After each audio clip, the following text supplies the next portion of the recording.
Okay, three, two, one. Here we go.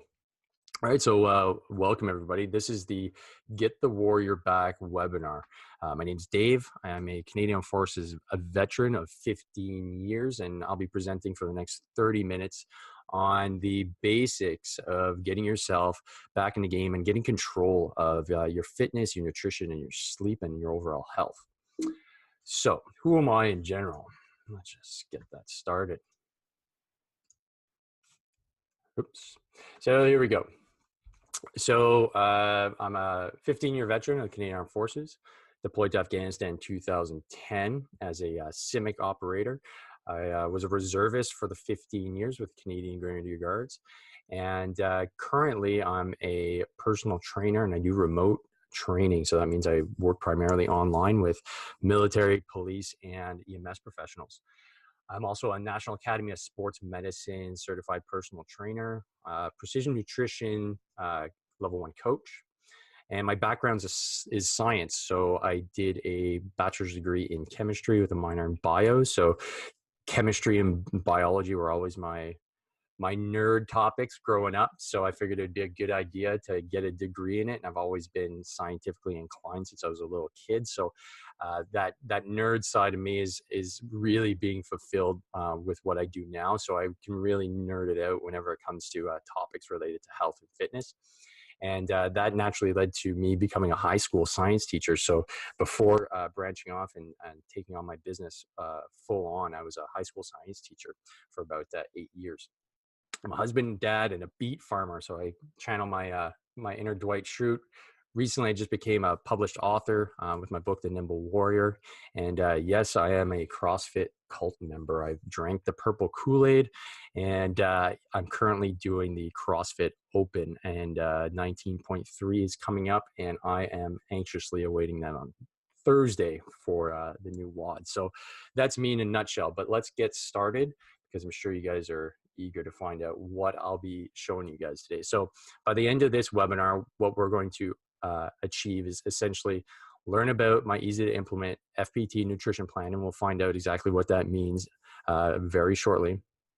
You'll receive a quick and dirty training plan for busy men just like us, and learn the 3 best things you can do tonight for a better sleep. So hopefully that all sounds good to you guys. If it sounds good, just write me a hell yeah in the comments. So the why. So why are we doing this today? Well, essentially, I want men like us to be able to go to our jobs and perform at the highest capacity possible to improve sleep, nutrition, and fitness. This ultimately makes us hard to kill. Hence the reason why I have my company and my training programs called Hard to Kill.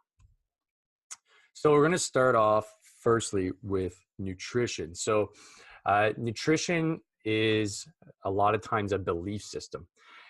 And those belief systems are started when we're young. So much like religion, we can hold on and cling on to them for dear life, even if they're not benefiting us. And that is usually a critical factor in changing somebody's nutrition habits, is getting this belief system changed. Now, we're constantly bombarded with a lot of information with respect to nutrition. So what holds us back is the information overload. It can overwhelm us. Now, most of you guys have probably heard of different nutrition plans or diets that are in the media these days. Common ones, paleo. There's a really big movement now for like the carnivore diet. You name it, they're out there, and it can be confusing to somebody that is looking to lose weight or that wants to change their nutrition profile, but just all they get is these conflicting messages, and it is easily overwhelming. So that can also lead to thinking that the only way to change your nutrition and to adopt a new diet is to be extremely restrictive. So no gluten, no sugar, no bread, no potatoes, no red vegetables, nothing that's too alkaline. These are all things that end up stressing yourself because you are essentially putting restrictions on what you can eat. And again, that can also lead to overload and overwhelm. And that's what we want to try to avoid, because we cannot implement something if you're already stressed out going into it. It's not going to work. And then lastly, the last thing that holds us back is time. So 9 out of 10 times you're talking to dudes, okay, you want to get fit or you want to change your nutrition profile. It's like, yeah, but I don't have time to cook. Yeah, but I don't have time to set this whole thing up. I don't have time is the biggest sole factor, and especially in my experience of setting up any new sort of habit and new plan.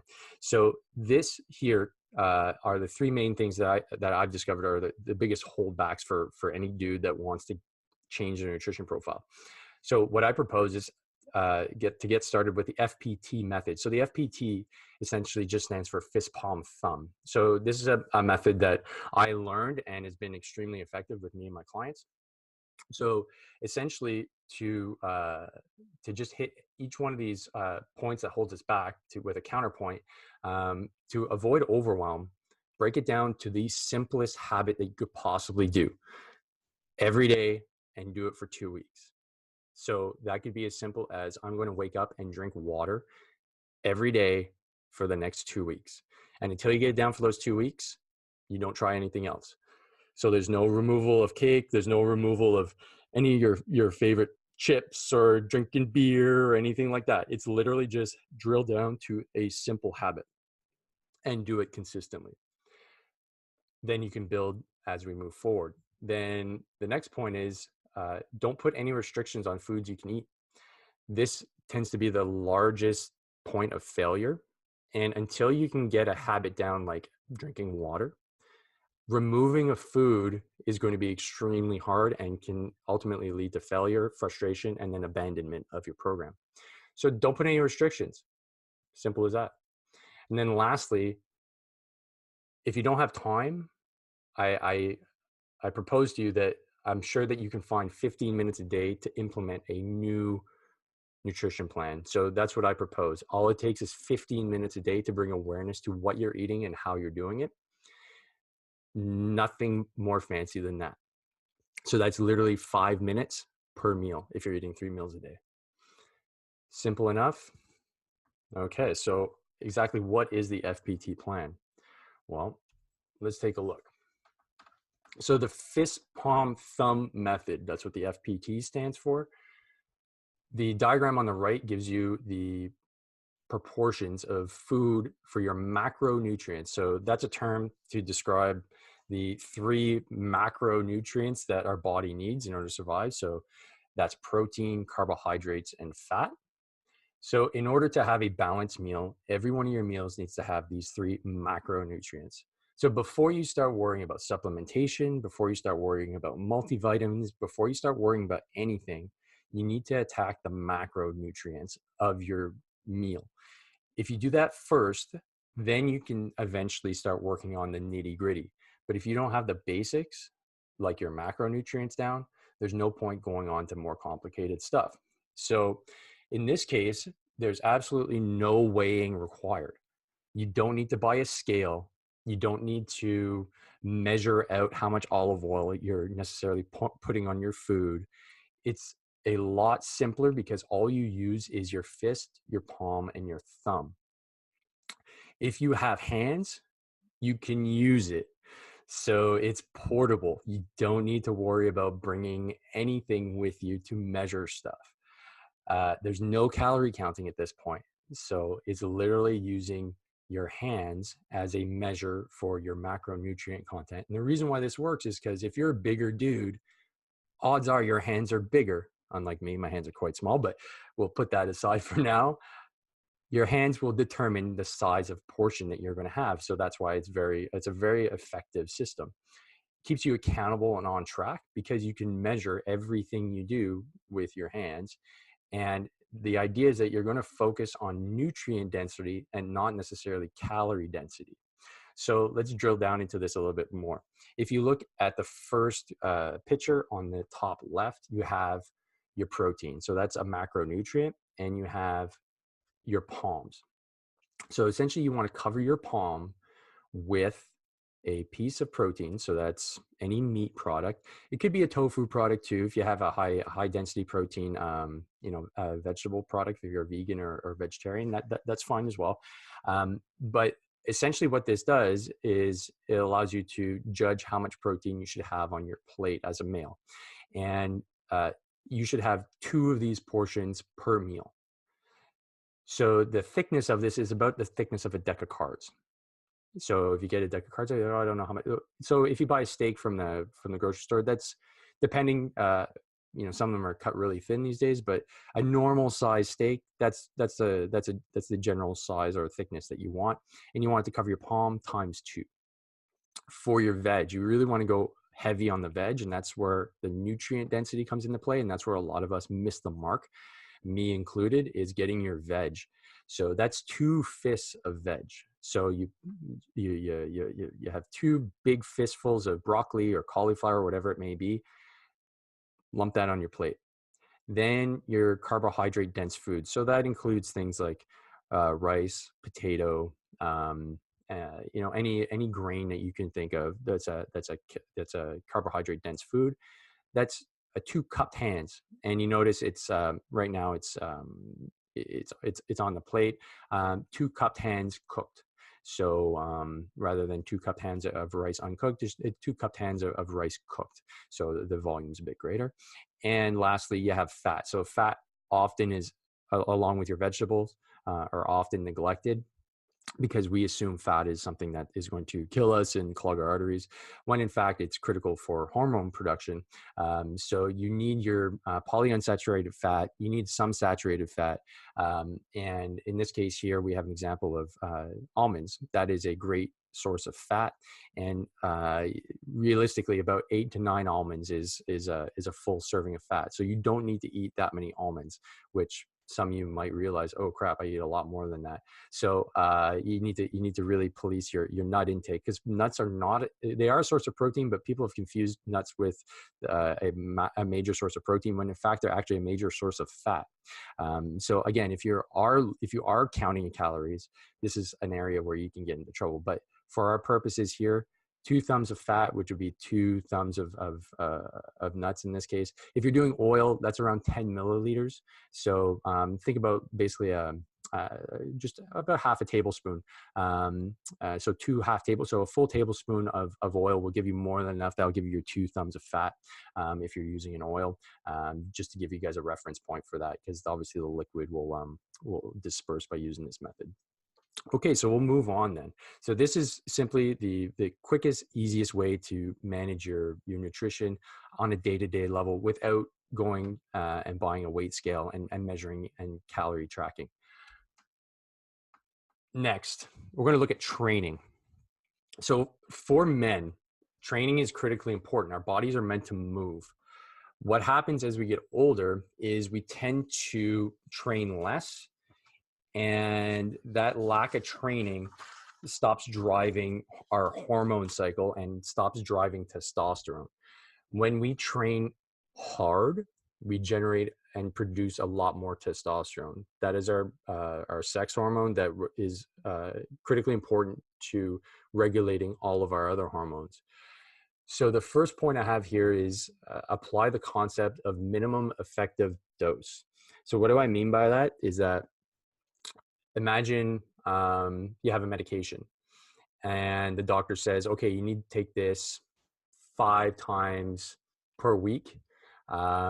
And you need to take it at, noon every day for 5 times a week. And then you ask him, okay, well, like realistically, do I get the same benefit if I do it 5 times a week or if I do it 3 times a week? The doctor might say, well, you know what? The minimum effective dose for this medication is actually 3 times a week. And you'll get more or less the same benefit, but we're just worried that you won't get the full benefit because odds are you miss a few days. So the minimum effective dose is, let's say, 3 times per week. Okay, cool. At least I know that 3 times I'm going to get the minimum effective dose, which is actually going to benefit me. 5 is an added bonus. Okay, so apply this to your training. What is the minimum amount of work that you can do in order to actually see a benefit? And for us guys, it comes down to lifting. So if you lift, push, pull anything heavy, that's going to really upregulate and start really pushing that testosterone production. And that's what we want. We only need to do that 1 time per week. Okay, I'm going to say that again, 1 time per week. If you lift something heavy, if you push something heavy or you pull something heavy, you will see a change. And so this gets rid of the whole, oh, I don't have time to work out idea. It's because we're thinking of an old model of, oh, I have to go to the gym and work out for an hour. You do not. So a sample workout for pushing something heavy, lifting something heavy once a week. My favorite one is basically what I call a 5x5. So you do 5 sets of 5 repetitions of that heavy weight. And that's it. So heavy weight, you'll know by that last repetition, it's going to be very hard for you. Take at least 3 minutes rest between each set and do that 5 times. So I've given three video examples of what to incorporate. I'll go over those shortly because I want to go over the next few points that are here, which is don't confuse exercise with training. Exercise is movement. So if you go walk your dog, you're exercising. You need at least 30 minutes to 45 minutes plus a day of actual exercise. So that means, walking to the train, walking to the bus, taking your dog out for a walk. This is very low intensity work, but surprisingly, most Canadians do not do their minimum effective dose of exercise. What's the difference between that and training? Well, training is where you actually have a goal, and training means you're actually pushing yourself past that level of low intensity exercise so that you actually force a change in your body. So that can include weight training, that can include running, that can include anything that requires you to increase your heart rate and actually make you struggle. That can be considered training. Realistically, 3 days a week is a really, really good way to start with your training program. But like I said, your minimum effective dose is at least 1 heavy session a week. So keep that in mind when it comes to training. You're like, oh, I want to start a training plan. Bare minimum, and the way I start with my clients is 3 days a week, get the habit, and we go from there. Focus on higher intensity sessions. So therefore, work out in less time, harder. So the basic time frame we're looking at is between 4 and 20 minutes. So therefore, again, when we're looking at, oh, I don't have time, you can schedule 4 to 20 minutes to train guaranteed every day. If you just look at your schedule, do you spend 20 minutes looking at YouTube? Do you spend 20 minutes watching TV? Do you spend 20 minutes literally doing anything where you could be actually doing something where you're actually training? Probably yes. I'm going to go on a limb and say everybody can do that. So therefore, get after it. Put it in your schedule. Say, okay, I'm going to do a workout and it's going to be 4 minutes long. Start with that. And I posted one up top and I'll explain to you what it is shortly. And lastly, you can build a home gym for under $100. I did it. So let's go over first the workouts that I have on the right. So if you can incorporate all 3 of these different types of workouts in a week, you're doing really good. So the first one I have there is a Tabata. That is a 4-minute workout. It's 8 sets. And what it does is it is basically the minimum effective dose to build muscle endurance. In this case here, they're doing Tabata squats, bottom to bottom. They're hard. And they have the timer there with you. So you do 20 seconds of work with 10 seconds rest. And you do that 8 times. You're going to be tired at the end and you're going to be breathing hard, even if it's just squats. But you can do it for any exercise. You can do it for push-ups. You can do it for sit-ups. You can mix them all up. It's a great way to just get a blast in if you have no time. You can add multiple sets of Tabatas if you want. If you want to get crazy, do so. But this is your baseline. Start with that and build from there. Next, you have a dumbbell clean and jerk. This is what we call a compound movement. These are the movements that build a lot of testosterone because they force the body to move through a full range of motion. And so you're going from the ground all the way up to your shoulder. You're doing a squat and then you're doing a press. The more joints you can incorporate into a lift, push, or pull, the more testosterone you're going to force to be generated in your body. So this is a great one to start with, and all you need is a few dumbbells or kettlebells, and you can go from there. And lastly, farmer's walks. So this is just pure old school strength. Growing up on the farm, if you did that, you would know exactly what this is. Hauling bales of hay, milk, whatever it is. In our case, ammo cans, jerry cans, just grab heavy shit and walk with it. It's as simple as that. It elicits a lot of muscle contraction, a lot of stability work, and can build quite a bit of muscle, especially your forearms. You're going to feel it in a very short period of time, but it's got to be heavy, and that'll end up qualifying for your minimum effective dose for the day or for the week. So just to go over a few extra points here, the best way to send the strong signal is by lifting heavy weights once or twice a week. So that's for your minimum effective dose. You'll get the best return on investment by lifting heavy when the body has recovered. So if you're tired, if you worked out before, it's best to do this in a recovered state. So we're going to look at sleep and recovery next. You will lose your investment by training many times a week doing light weights and high repetitions.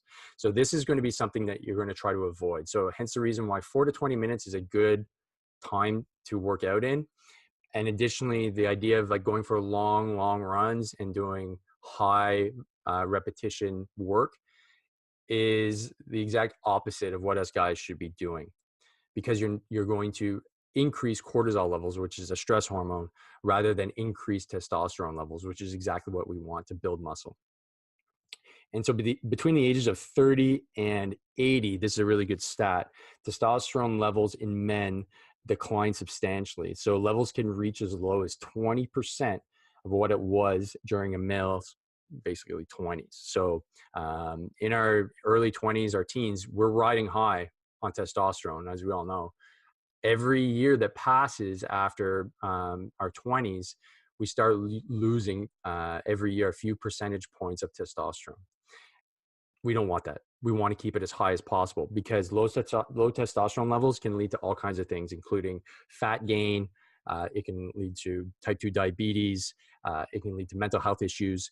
It is critically important that you keep testosterone high. So if you gain anything from today, it's keep my testosterone levels high through heavy lifting. And if you don't know how to lift correctly, hey, I know a great coach.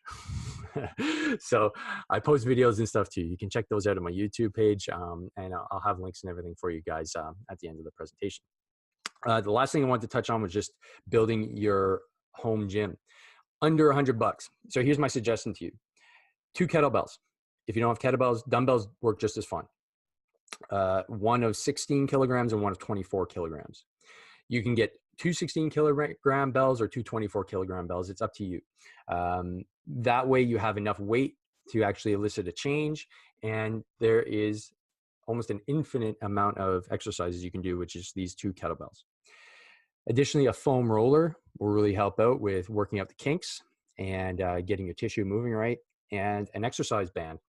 Great for if you want to do shoulder presses or bicep curls or all kinds of different exercises.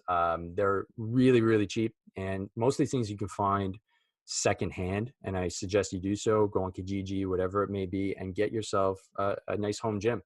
And I'd say 80% of my work that I do is at home. I have my own setup outside as well, but I do a lot of work now that it's wintertime indoors, and it's just as effective, and I keep myself fit, and I'm still able to do the CrossFit Open even though I haven't been into the box for a few months. So keep that in mind. So we're going to move on to our next topic and our last topic, which is sleep. So here we go. There we go. So the image on the right, I'm sure, is a common image for all of us that have been in the Army. Just when in doubt, rack out, right? So I think that's my superpower, which is anytime I'm alone, or not even if I'm just sitting down and it gets calm and there's nothing for me to do, which is rare. But if that's the case, I doze off. Sometimes it's 8 o'clock and I'm out cold on the couch. Well, that's actually not necessarily the best thing for us guys. That level of fatigue means that we have an accumulated sleep debt. I know I have sleep debt. I have sleep debt that I haven't addressed since I did my leadership courses and was on tour. I also have sleep debt because I have a young son, and additionally, I have another one on the way. So these are things that you need to take into consideration when building a training plan and trying to get yourself back up to a optimal level of fitness. I would even contend that sleep would be the most important thing to regulate before training or nutrition. And here's the reason why. Sleep equals growth. If you don't sleep, you don't grow. So therefore, you don't end up producing growth hormone. Growth hormone is only secreted when you enter deep sleep. This helps repair muscle and tissue and allows you to actually generate testosterone. So imagine you're not getting enough sleep, you're not producing growth hormone, your testosterone goes down. Well, when testosterone goes down, body fat goes up because estrogen goes up, cortisol goes up. That's another stress hormone. So you end up feeling tired and unhealthy. And that's what I call the Dave Morrow downward spiral of shit. You end up getting tired. So therefore, you feel shitty and you don't feel like training. You don't feel like taking care of yourself, but that makes you more tired. And then you end up repeating the cycle more and more and more and more. Well, how do you get out of that? Well, you can do a few things. You can sort out your sleep tonight by doing these three simple, relatively simple fixes. So the first one is make your room cold. So if you go to bed tonight and your wife or your girlfriend, if you have one, or if you're sleeping with a significant other, you should probably let them know that you're going to be dropping the temperature to below 18 degrees Celsius tonight. The reason for this is that a cold room allows your body to not think that it's day, or it's not the start of a new day where the temperature actually rises, which is a signal for your body to start waking up. So our bodies work on circadian rhythms and they're hormonally driven, but they're also driven by the sun. So if it gets warm, your body will gradually go out of deep sleep thinking that it's morning and therefore start waking you up. We don't want that. So we want to keep our room cold. Make your bedroom really dark. So therefore, try to remove or definitely remove your cell phone. But even if you have an alarm clock that's got a green light, red light, cover it up. You don't want that extra light hitting, even your eyes when they're closed still receive impulses, so light impulses to the retina, which tell your brain that, oh, I think the sun's coming up, time to start pulling yourself out of deep sleep. And then lastly, this will be the hardest one, guaranteed, is no phones, tablets, or laptops 2 hours before bedtime. And this is the hardest one for me because I'm constantly on my phone, checking messages, replying to clients.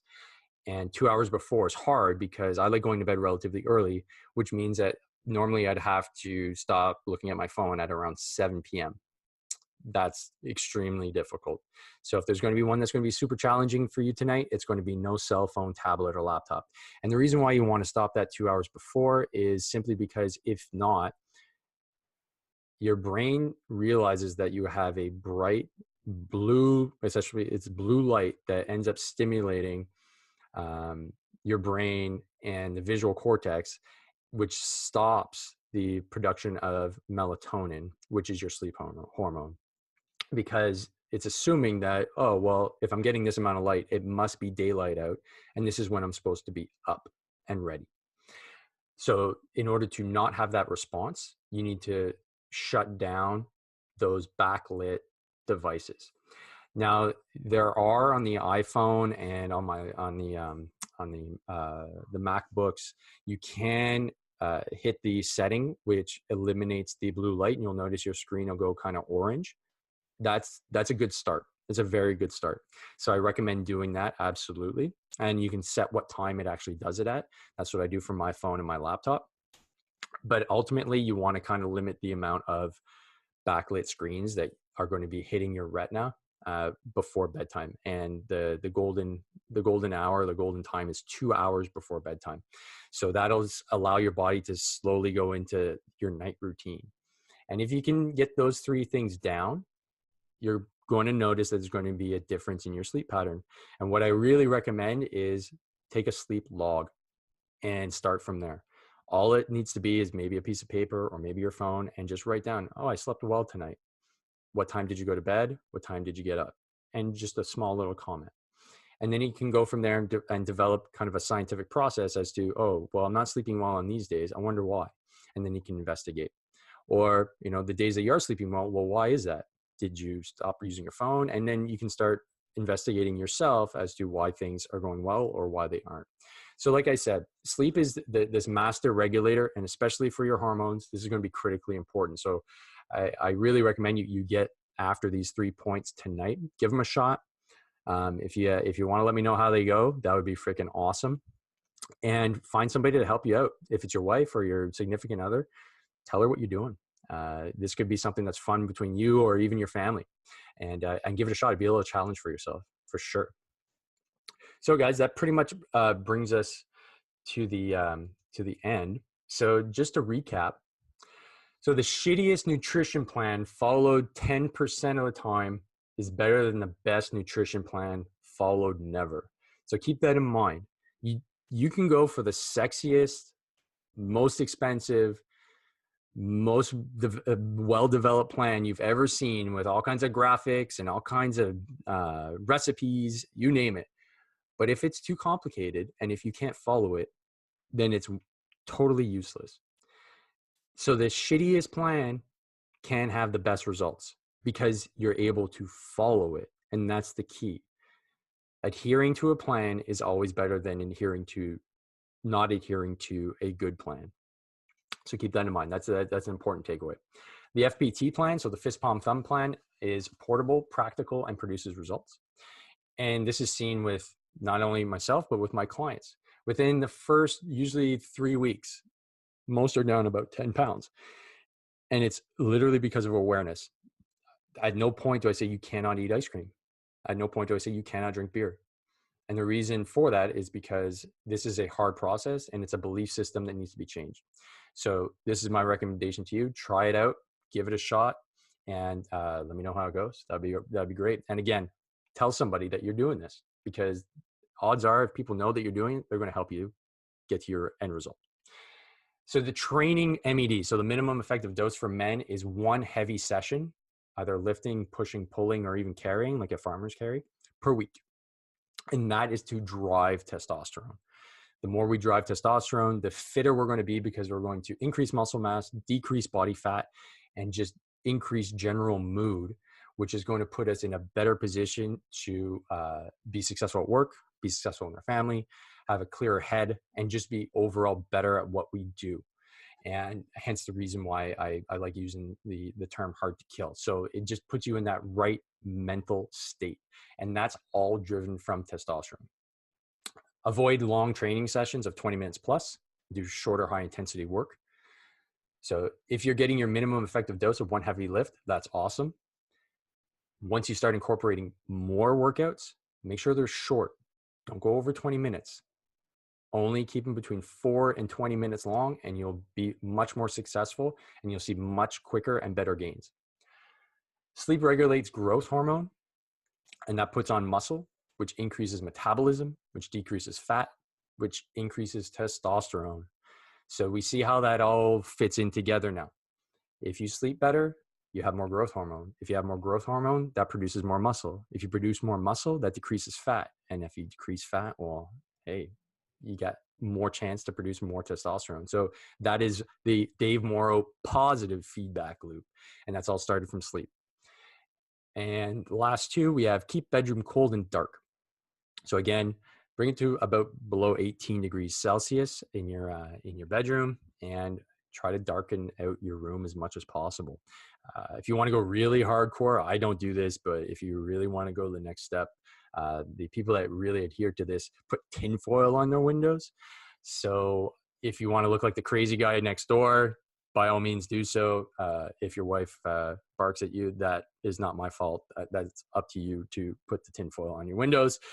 But ultimately, what you're trying to do is really blacken out so that you can have the darkest room possible to allow your brain to realize that it's time to go bed. And then lastly, no backlit screens for 2 hours before bed. So that's probably going to be the hardest one to implement with respects to sleep, because we all are addicted to our devices these days. One point of note, for whatever reason, based on the research, TV doesn't factor into this. I don't know if it's because of the distance that we watch TV, but apparently TV is A-okay before going to bed. So you don't have to become a Mennonite and just sit next to candlelight before going to bed, but do try to avoid those screens before hitting the sack. So that concludes the webinar, and I really appreciate you guys for listening in. And for all you guys that are going to be watching this later, please feel free to drop me a line and ask all the questions you want. And before I go to the question and answer period, I just want to make sure that if you guys want updates and you guys want more information like the stuff I've gone over today, please visit my my blog, and that's at davemorrow.net/blog. And you can sign up there, and every post that I put up will end up in your inbox. And then additionally, a ebook, my new ebook, The Nimble Warrior. So a guide to moving better, increasing performance, and reducing injury, is now out on iTunes, but it will be available very shortly on Amazon in paperback as well. So I'll be sure to post that for you guys as well. And if you guys would like a copy, let me know, and I'll point you in the right direction once the release is out.